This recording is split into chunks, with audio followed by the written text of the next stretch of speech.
This is Relentless Daring on Podbean.com. Welcome to the land of bourbon and bad decisions. This is Relentless Daring live on Podbean.com and the Podbean app. A whole world of craziness yet again coming off of a wonderful, beautiful holiday week where I took last week off to enjoy Independence Day with my family and members of my church and everything else. So, as with everything, there is so much that has happened in the last 2 weeks. I cannot cover it all in a 1 hour live cast, or if you're listening on podcast, on your favorite podcast app. However, I will say, the stupid has definitely been on par with what has been for the last few weeks, so really nothing new there. However, I do have some great, amazing news, ladies and gentlemen. Yes. Checking out there in the live chat. Pretty Princess Steve is, or as he announced on an upcoming episode of TV's Rob is Unwoke, that he is the host of the Relentless Daring live show chat room. Oh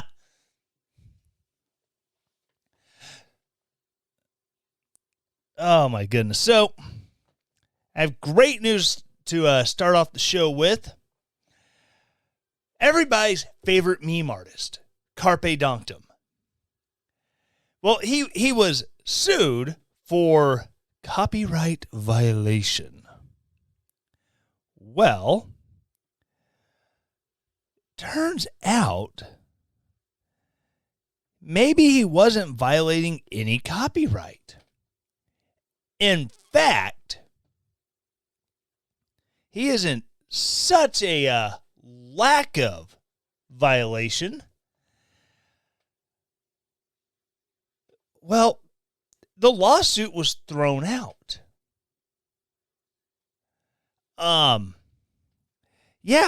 So basically, Carpe Donktum, that's his online name.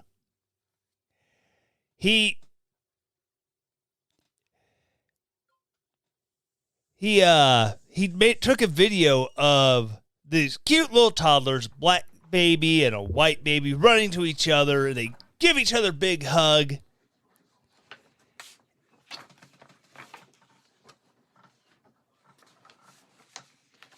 And after the great big hug... Welcome to the land of bourbon and bad decisions. Whoa. This is Relentless Daring. What? I don't know what's going on there. My phone has gone crazy.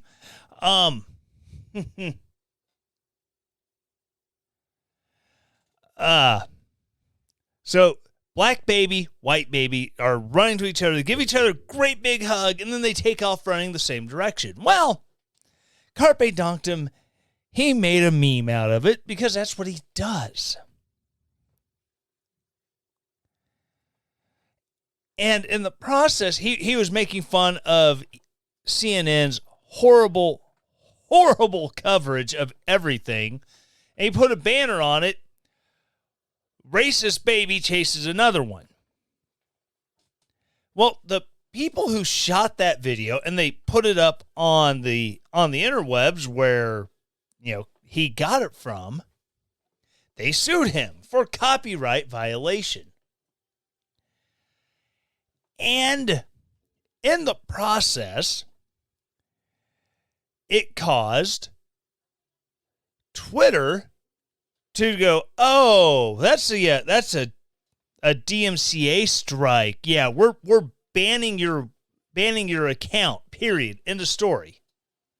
Well, it turns out this was a fraudulent copyright violation. So when they sued Carpe Donktum and as well as Donald Trump, because Donald Trump had the audacity, nay, the temerity to retweet a video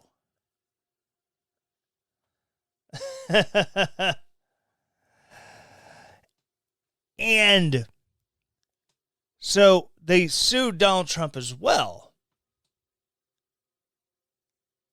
Well, the judge, in all of their wisdom, and keep in mind, this is in D.C. where they're being sued at, so the likelihood of it being a, conservative judge is pretty slim. And the judge, after hearing the evidence, dismissed the case as it was clearly not a violation of any copyright. He didn't infringe on any copyrights because the video wasn't copyrighted. Sure, maybe he didn't properly credit them, but it was not protected under law. And as such, like I said, the case is dismissed. However, Carpe Donktum did issue a statement, which unfortunately I don't have it here with me. I feel like a horrible human being. Yeah, he issued a statement that, yes, this has been dismissed, but he is going to go after Twitter because, Twitter was used as a revenue source. That's how people know who he is because, hey, I put my stuff on Twitter and, obviously my followers retweet it and this helps make me money, blah, blah, blah, blah, blah. So he's going after Twitter to, I guess attempt to get his Twitter account back. I don't know. But will he actually get it back? I'm not sure because, like I said, Twitter had suspended his account permanently under the auspices that he violated copyright law. And therefore, that's a violation of our terms of service. Therefore, boom, no more Twitter account. Okay, that now raises a very, very good question of what do they do now that it's proven, a judge has thrown this out because it wasn't a violation. Theoretically, if you have a court ruling saying that, no, I didn't violate I didn't violate copyright law, therefore I couldn't be in violation of Twitter's, terms of service, theoretically, shouldn't they restore the account? Now, again, I'm saying theoretically because, as we all freaking know, Twitter is their own beast. They are a creation of some hippie Rasputin who, he rules it the way he wants it to be ruled. He lets it be ruled by those underneath him who, we don't have a problem towing the party line. In fact, we will go beyond the party line and we will suspend people over dumb things. Politibunny, a.k.a. the Foo. She was suspended, I don't know for how long, because she told someone in a tweet to knock yourself out. Now, I know. We all here listening to this program know what knock yourself out means. You do you, boo-boo. Go for it. Vaya con Dios. Go with God. Inshallah. However, apparently, certain people on Twitter will report you as encouraging self-harm and get your account suspended.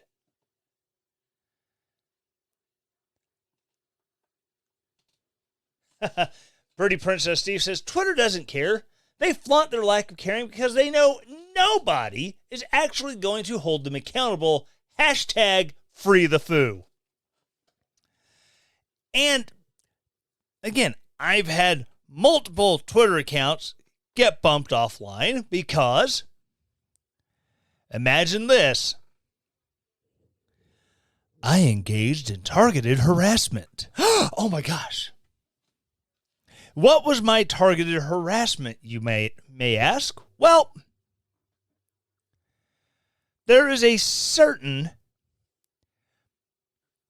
CNN personality, if you want to call him that, who resembles Mr. Potato Head, minus the mustache. This person seems to be of incredibly weak constitution and lacks any and all testicular fortitude, so I dare to call him a pansy. Oh my God! A pansy now! Who calls a grown man a pansy? Well, apparently I do, and apparently that is wrong. And how dare I call Brian Stelter a pansy on Twitter? I'm going to hurt his ego. I mean, his ego was as big as he is. Oh my, was that a fat joke directed at Brian Stelter? Yes, it was! Pretty Princess Steve, i.e., you hurt a whittle libtard's feelings. And then I had another account. It disappeared because I may have suggested that somebody should find a tall tree and with a short rope, feed the crows. I never said they should go hang themselves. Just said tall tree, short rope, feed crows.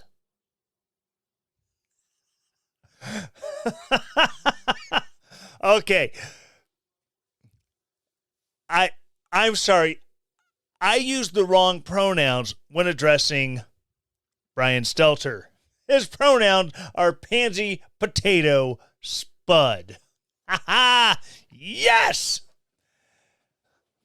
It's a long-running joke to anyone who's listening to this, on demand at relentlessdaring.com, Apple, iTunes, Google Podcasts, Stitcher, Spotify, wherever it is you're listening to it. Steve is a great dude. He really is. I'm sorry. His Highness is a great dude. And the long-running gag is to get me to have my train of thought completely and totally come derailed. And this is one of the best ones when he corrects me on Brian Stelter's pronouns. Oh, Lordy.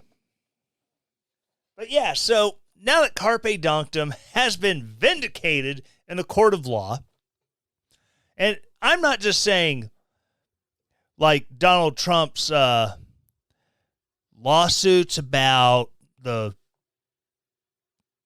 election, where dismissed because they had no standing, which therefore, if a judge determines there's no standing, that doesn't mean the judge has ruled on the evidence. So there's a ton of evidence that has not been properly adjudicated.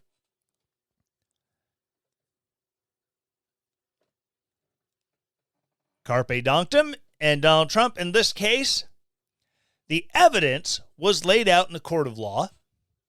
The judge weighed and measured that evidence and found that no, nothing's been violated. So it's done, gone, see ya, bye-bye, throwing it out. And again, I'm not opposed to having the actual evidence of what's been happening with the election be looked at. I've said all along, I don't know. no one has gotten a chance to lay out the evidence in a court of law. No one has been given a chance to explain, here is how we have come to the conclusion that in these handful of cases, we believe caused the election to be stolen. Now, don't get me wrong. I'm all about finding the evidence, having it laid out. And if it comes out that, your evidence just doesn't measure up, it doesn't lead to the conclusion that Donald Trump won, then okay, cool, that's awesome. Had all of these been heard out during the time when it would have actually mattered. Because don't get me wrong, if they were to do it now and go, oh yeah, the election was definitely stolen, guess what, ladies and gentlemen? There is no constitutional remedy for what happens if a presidential election is stolen. Everyone will just be able to go, oh my God, Joe Biden is an illegitimate president.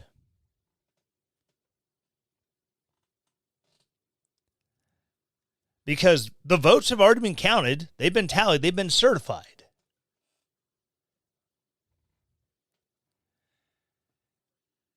Again, had these cases been allowed to go through and be heard, and had the evidence gone through and weighed and measured by a judge prior to certification, and the evidence and the judge said, yeah, you're right, there is definitely fraud that's happened here. Everything that is fraudulent, get rid of it. If that had happened and Joe Biden still had enough votes to win, hey, Joe Biden's the duly elected president of the United States. I'll piss and moan and be all butthurt about it, but that's just how it is. In the event that enough votes have been thrown out that Donald Trump would have won, even by the narrowest of margins, then, oh my God. Unfortunately, we cannot litigate the past.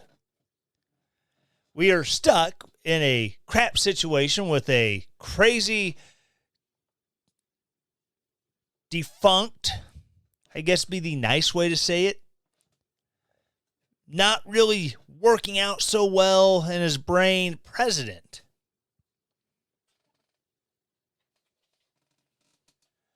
But unfortunately, there are some things that, regardless had Trump won or lost, we'd still be dealing with. Such as a surveillance state that's out of control. Now, we learned through the Trump administration that, oh my God, they falsified evidence. And they used this falsified evidence and falsified and fraudulent forms to secure a FISA warrant to spy on a presidential campaign.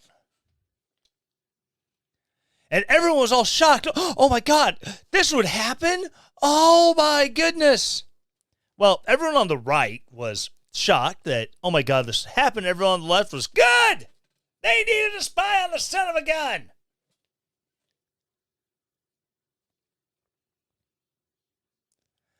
Now it comes out that Tucker Carlson from Fox News he received from a whistleblower at the NSA that, hey, they're spying on you. Oh my. And you would think with, the things like, Scott Rosen, I can't remember his name. His last name was Rosen, who worked for Fox News. Cheryl Atkinson. Things like this. And other journalists who found out that they were the victims of spying. And the media rushed to their defense. Tucker Carlson comes out on his show and says, this is what I'm being told from a source, a whistleblower within the NSA.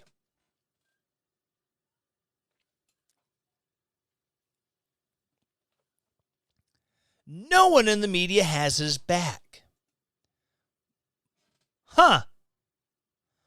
Well, I thought a journalist being spied on by the government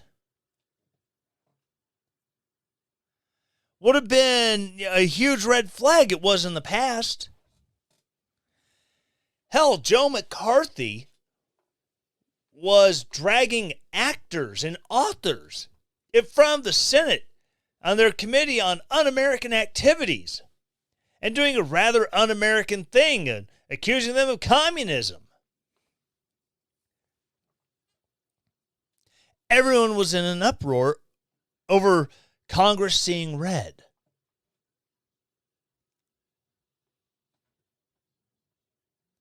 But now, we have journalists who are being spied on and no one has their back.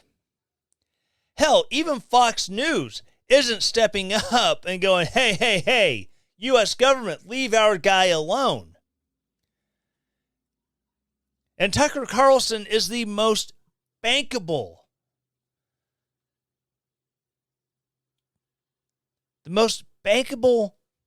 host on Fox News in primetime right now.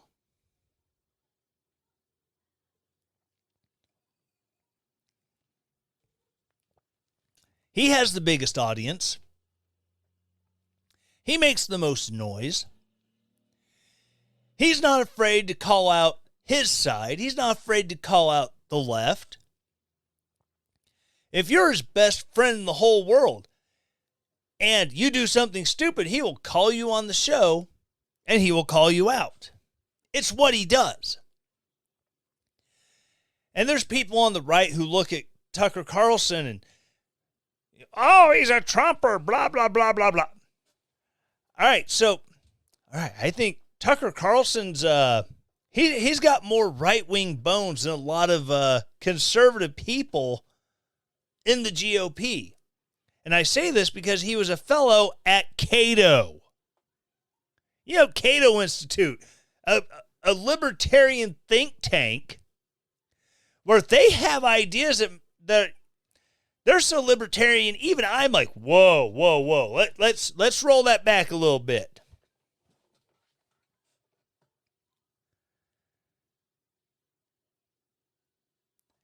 But no one wants to have his back. Granted, Rupert Murdoch is no longer running Fox News.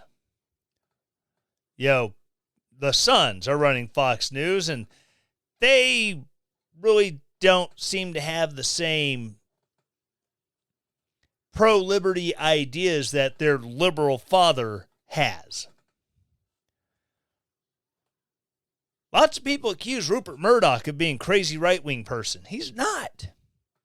He's a liberal. Granted, he's more of the classic liberal. We think of the Kennedy-era Democrats. But he also believed that, there's a market for news that's not from the same angle as CNN, ABC, and all of that. That's the reason why he started Fox News. Because he believed, that, rightly so, that there's a market for news with a more conservative leaning or even a more neutral leaning. But it gets better. It's not just Tucker Carlson who's becoming a victim of the surveillance state. No. This is coming from Reclaim the Net. U.S. government agencies are using facial recognition tech with almost no oversight. The Federal Oversight Agency, the Government Accountability Office, or GAO, has released a report on the use of facial recognition by government agencies. The main revelation in the report is that there is little internal oversight on the use of the technology. There's no denying that facial recognition technology is useful for criminal investigations. However, the technology is not perfect, as it has a tendency for false positives, and the implications can be sending law enforcement officers after the wrong person. And as studies have shown, it doesn't quite work as well for dark-skinned people as it does whitey. It's more likely to give a false positive identification between people who are black as lighter-skinned individuals, say Hispanics, Asians, or white people. Private companies providing the tech, such as Clearview, have only made the reputation of facial recognition worse. It came as no surprise to learn that intelligence and law enforcement agencies such as the FBI, DEA, ATF, TSA, and Homeland own or use facial recognition tech. According to the report, 20 agencies use the technology, including some that you wouldn't expect, such as the IRS, the FDA, and the U.S. Postal Service. No one would also expect the IRS or FDA to be stockpiling weapons or massive amounts of ammunition, because why does the Food and Drug Administration need an armed service? Think about that for a second. Perhaps more concerning is the agency's use of Clearview, a private company that's been proven to be dishonest and has been investigated and sued in the recent past. Half of the agencies have contracts or have used Clearview's technology, making the controversial company the most popular third-party recognition provider. The report states that these agencies, quote, use state, local, and non-government systems to support criminal investigations, end quote. However, the agencies are not aware of what non-government systems their employees use. Quote, 13 federal agencies do not have awareness of what non-federal systems with facial recognition technology are used by employees. These agencies have therefore not fully assessed the potential risks of using these systems, such as risks related to privacy and accuracy. Most federal agencies that reported non-federal systems did not own systems. Thus, employees were relying on systems owned by other entities, including non-federal entities, to support their operations. Basically, they're using untrustworthy third-party contractors. Can we say Blackwater, anybody? Some agencies were not even aware how often their employees use this technology and had to conduct polls to find out. Oh, isn't that awesome? Depending on data that relies on honest self-reporting, this is not the best idea. One of the agencies initially told the GAO that it does not use non-federal systems. However, quote, after conducting a poll, the agency learned that its employees had used a non-federal system to conduct more than 1,000 facial recognition searches. End quote. The careless use of this inaccurate technology by these agencies is also potentially a violation of the law and could result in the public learning about ongoing investigations. Oh, wouldn't that be sad? When agencies use facial recognition technology without first assessing the privacy implications and the applicability of privacy requirements, there's a risk that they will not adhere to privacy-related laws, regulations, and policies, blah, blah, blah. Not that they really care. In fact, as one Patrick Gray of Helena, son of Joseph, would say, they don't give a rat's anus. Sorry if it's being a little noisy. My swing arm is just wanting to come loose off the desk. But it's cool. I'm going to take a quick break, and I will be right back after this.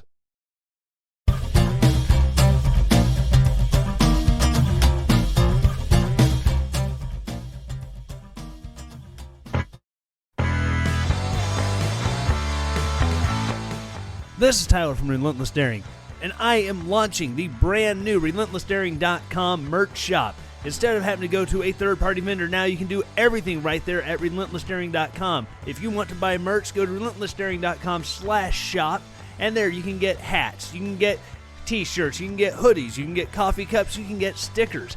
Go there today to show your love for the Relentless Daring podcast, and as always, stay relentless.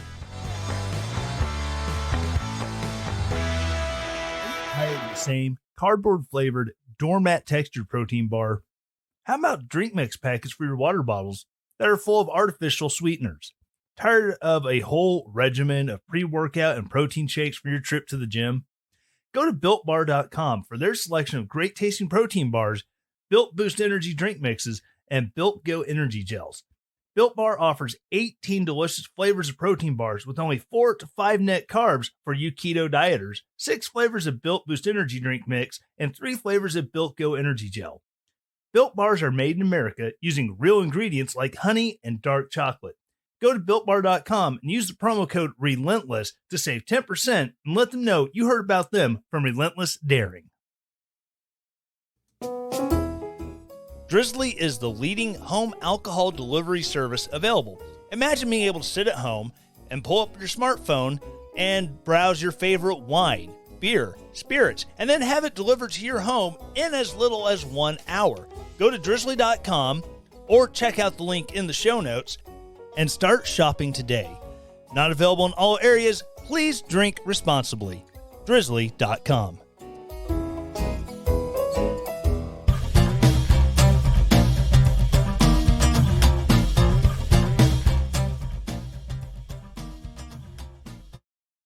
All right, getting back into it. Yes, I know. 3 commercials on 1 break. It's crazy, but like I said, my microphone swing arm decided it wanted to do weird things, and I had to fix it. The joys of live radio. Or live casting. Either or.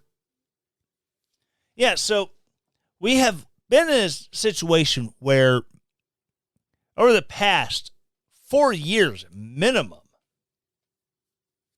the federal government has proved that it does not give a damn about our civil liberties. As Donald Trump had said, if the federal government can spy on him as a presidential candidate and then still technically a private citizen, he's not a government employee, he's running for the office. If they can spy on him, they can spy on any of us. However, it's what do we do aside from scream and yell and shake our fists, rip our shirts in anger, upset? There's really nothing we can do because, as we've seen, we could send the greatest, most excellent of small government congressmen and senators to Washington, D.C. And they come in contact with this self-perpetuating bureaucracy that it exists for one reason: to protect the bureaucracy.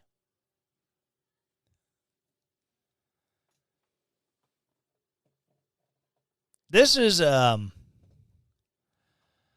huge problem. The government has gotten so big that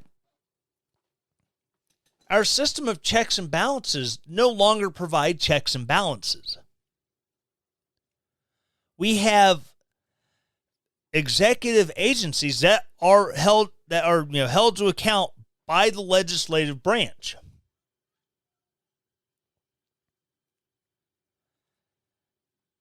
That even when push comes to shove and Congress steps in and says, Department of Justice, CIA, FBI, NSA, blah, blah, blah, alphabet soup, you're going to do X, Y, and Z because we are Congress. We are telling you to. Oh, well, it got lost in the bureaucracy. We're trying to draw up the policy to fix the things you told us to. I mean, this is what happened when Donald Trump was trying to roll back allowing transgender people to enlist in the military. His Secretary of Defense, Jim Mattis. Jim Mad Dog Mattis, retired 4-star Marine Corps general, completely slow-walked the process. It's like, dude, you're the Secretary of freaking Defense. You answer to Donald Trump, to the president. It wouldn't matter if it was Barack Obama, would not matter if it was Joe Biden, wouldn't matter if it was George W. Bush. You answer to the president. If the president tells you to jump, and it is not an immoral or an illegal order to have you jump, you freaking jump. Steve says, if government wants to fix things, they need to do one thing. Enforce the Constitution as written, not as they want to. Amen. Preach it. Unfortunately, the Constitution has become a second-class document to the United States government. Well, we have these policies here, and, we have to go by the policies, and the policy says shoot you in the face because you haven't done X, Y, and Z. We have to shoot you in the face. Dude, don't I get the whole, entitled to due process of law? Fifth Amendment, Sixth Amendment. That seems like cruel and unusual punishment to shoot me in the face for no reason. So 8th Amendment, 14th Amendment. Oh, those amendments don't apply to this because we're the government and we say so. The Supreme Court upheld it. It's ridiculous. We're in a situation where the government is getting out of control. I've been at Twitter spat with somebody over, members of the Lincoln Project. And this person, trust me, guessing from the red, white, and blue jackass in their profile picture. I'm sorry. The red, white, and blue donkey in their the little profile picture. I don't think that they're a staunch, GOP status quo, hate the base conservative.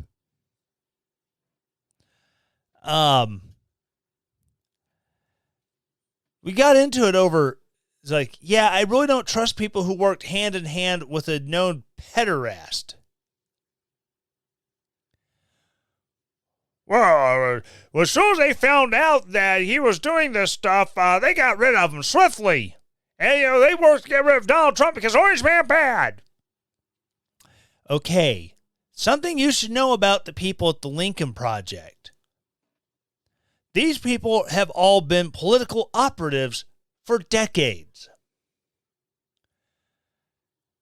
Some of them have known about this idiot's tendency to groom teenage boys for 30 plus years. And you're telling me that in these circles where this is one of those known secrets, kind of like Harvey Weinstein, and you had people making jokes about Harvey Weinstein, telling women at the Golden Globes, "Oh, you don't have to pretend to like him anymore."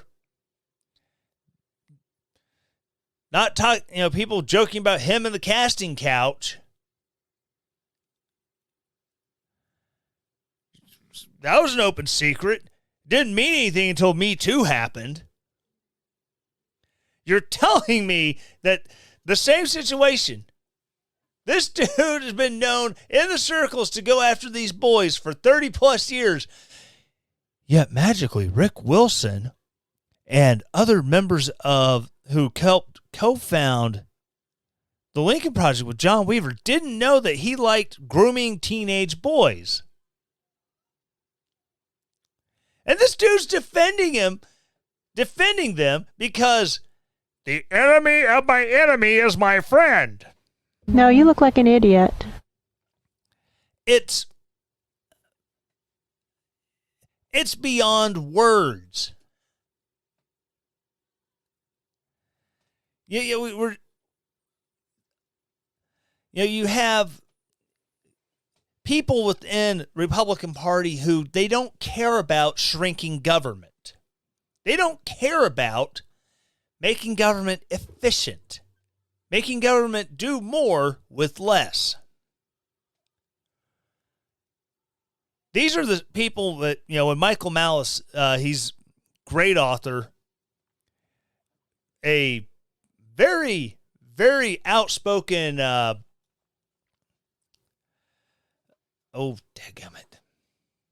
anarchist. He views conservatives or Republicans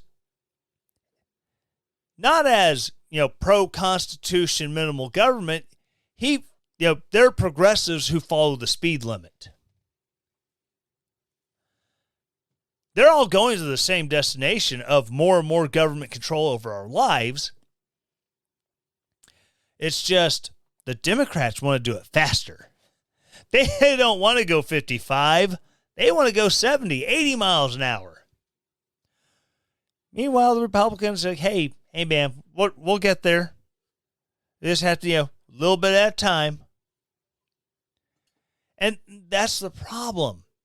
These are the people who run the party. These are the people who help build these giant bureaucracies, such as the Department of Homeland Security. They put in an entirely new branch of bureaucracy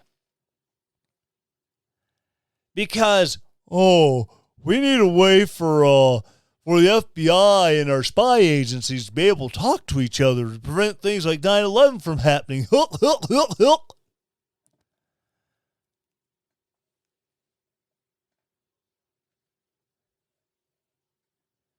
Oh my gosh. There's lots of yelling about how politicians don't respect the Constitution in the live chat. And it's absolutely true. They don't give a damn. We have congressmen, congresswomen, senators, the president, the vice president. They all swore an oath to uphold and defend the Constitution against all enemies, foreign and domestic, and bear true faith and allegiance to the same. However, they don't care about the Constitution. They will crap all over it. And then if you try to hold them accountable for it, well, you're just a poor little person. You don't understand the big picture. They should all be thrown out on their asses and replaced with people who give a damn.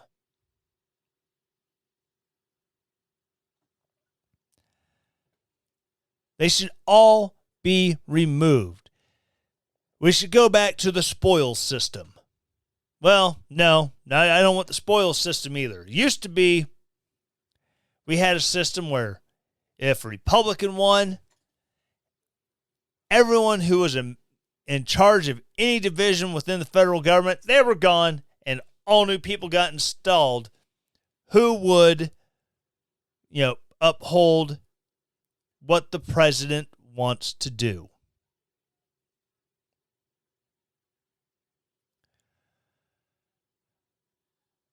Again, as much as I would love to be able to go back to that where, again, you get a president who actually gives a damn, who's in office, He can replace all the management with people who are going to hold to, here is the line we're taking. Not, oh, yeah, the line you want to take, yeah, I was going to set it over here, and we're just going to keep going with the policies that have already been put in place. Gatoshi in the chat room. Democrats and Republicans, left wing or right wing, just two wings of the same bird of death. They're all puppets. The political sideshow is just an elaborate BS opera to keep the sheep in check by giving them an illusion of freedom. Absolutely. They talk about religion being the opiate of the masses. If you're a fan of Marx. Carl! Yeah, I know. I've said his name. If you're a fan of Marx, religion is the opiate of the masses. Really, I think that, politics, as we see it, is now a full contact sport. It's the bread and circuses of the masses. We, the people, are distracted by the left versus right, the Republicans versus the Democrats. Yeah, our side. Woo, Team Red. Woo, Team Blue. Meanwhile, while we're distracted by what's going on over in the crap show, the statists who make up the bureaucracy just keep pushing everything along and bringing us closer and closer to autocracy. It'll get to a point where, we're just going to suspend elections because, this whole swapping everyone out at the top, it's just dumb. We're just going to keep President, whoever happens to be here, in charge. And I would hate to, have to call for insurrection. Like, not January 6th, legitimate, we're declaring independence, we're throwing you out on your ass, and we're rebuilding this thing from the way the founders saw it.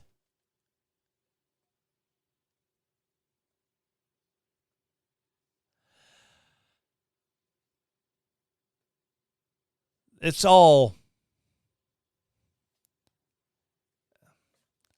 I fear for where this country's headed. But I do have one last story that's not me yelling about the government. If you listen to Steve Day's show, this year's motto is, "The answer is us." I have a story about the answer is us. Academy of Holy Names is too woke, not Catholic enough, lawsuit says.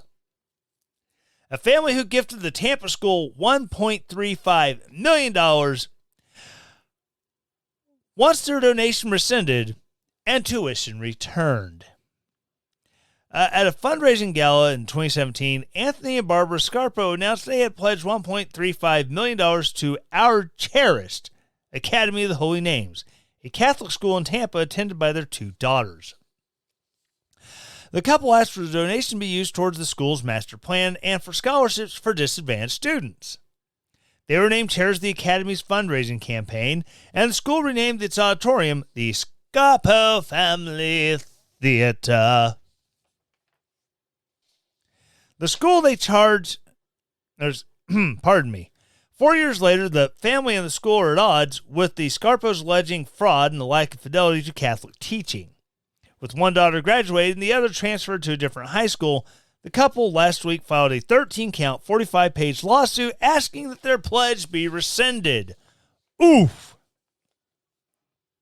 The school they charge has lost its way by distancing itself from mainstream Catholicism and embracing a divisive woke culture where priority is given to gender identity, human sexuality, and pregnancy termination, among other hot-button issues.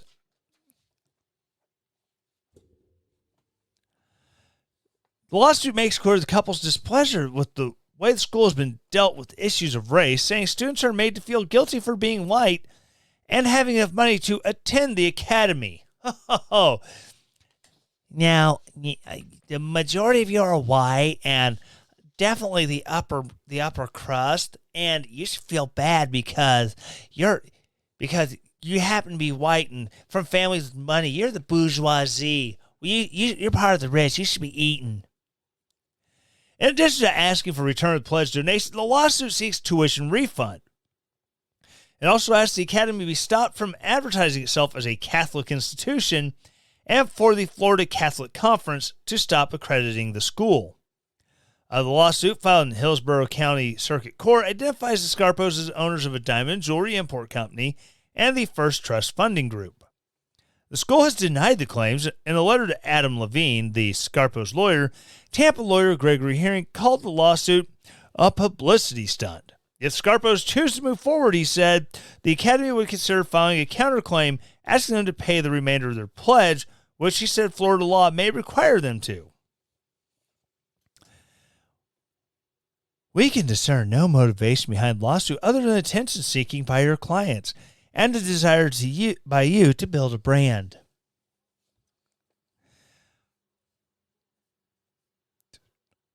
For a court to delve into whether the substance of matters taught by a Catholic school are consistent with a Catholic education would entangle the court in excessively religious matters, and thereby violate the Establishment Clause of the U.S. Constitution.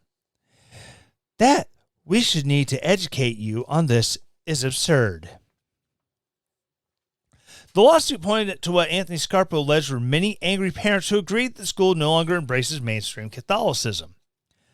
The continued indoctrination of your twisted version of social and racial justice, equity, inclusion, sexuality, and today's politically correct narrative has permeated like a stench through the halls of the Academy and has been allowed to seep into the minds of our children, causing stress, anger, guilt, and confusion.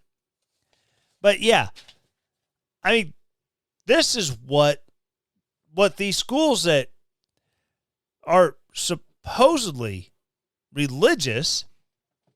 And there's a reason why people put their children into religious schools. Because it's the doctrine they grew up with.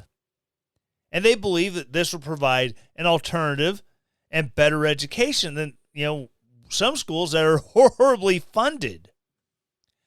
And don't get me wrong, not everyone who lives in a poorly funded school district is poor. I live in rural Missouri, which, according to Kamala Harris, I don't have the ability to make a photocopy of my driver's license with the combination printer, copier, scanner right there next to me. But somehow I have managed to run a podcast, but I can't figure out how to freaking photocopy my ID to send it in to prove my identity on an absentee ballot. That requires more bourbon.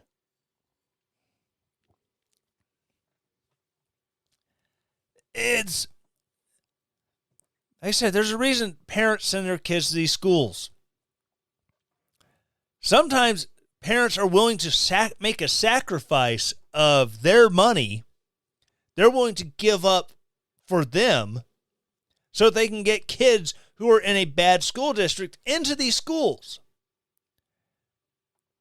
Because maybe on top of a good education, they'll get religious instruction from a background they believe in, that they grew up in, that they're raising their kids in. Yet, we see more and more colleges, in this case, a high school, elementary schools that are, private Christian schools, private Jewish schools, private Muslim schools, whatever, that take the core beliefs of, the religious group that's backing that school and then throws it out the window just because, it's all outdated. There's a whole bunch of, we need to teach this stuff because, CRT, white people bad.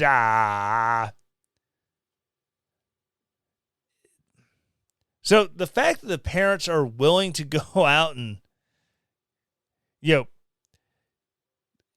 put their money where their mouth is and go, whoa, this is not the kind of stuff that we agreed to sponsor when we pledged this money.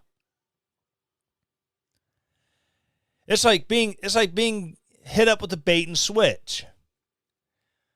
Oh, sweet, I'm putting all this money in for a new Porsche.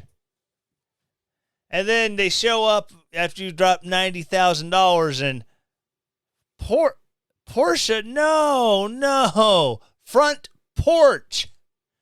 Who told you a Porsche? Come on. Really?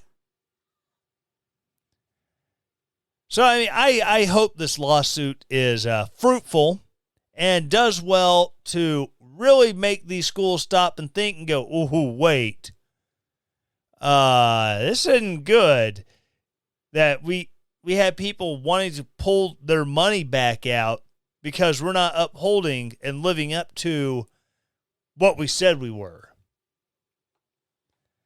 All right, that's going to do it for me for this week. Again, those of you who joined me in the live room, thank you so very much. Those of you who are listening on demand, whether it be relentlessdaring.com or the podcast app of your choice, again, thank you so very much.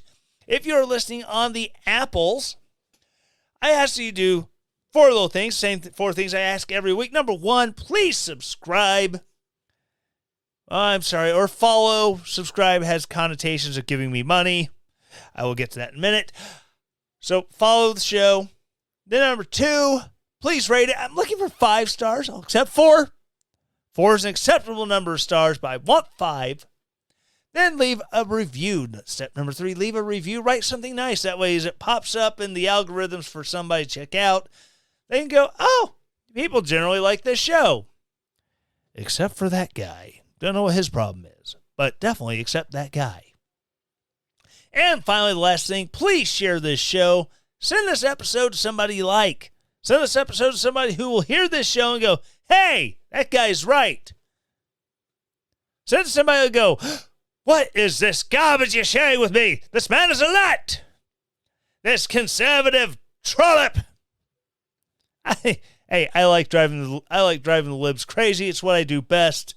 It's so much fun. Again, thank you so much for listening. If you want to support this show financially, you can go to relentlessdaring.com. At the top of the page, you will see a donate button. Click that. You set up a one-time or recurring payment. All that, or you can go to the shop section. You check out the merch I have there. Again, all the money goes into not to enriching me. However, it does go into keeping the show on the air. Web hosting fees, podcast hosting fees, upgrading equipment, maybe buying a mic swing arm that doesn't fall off the desk every time I move the stupid thing. Anyways, all that goes into keeping the show on the air and making it awesome for you. Again, thank you so very much. And as always, stay relentless.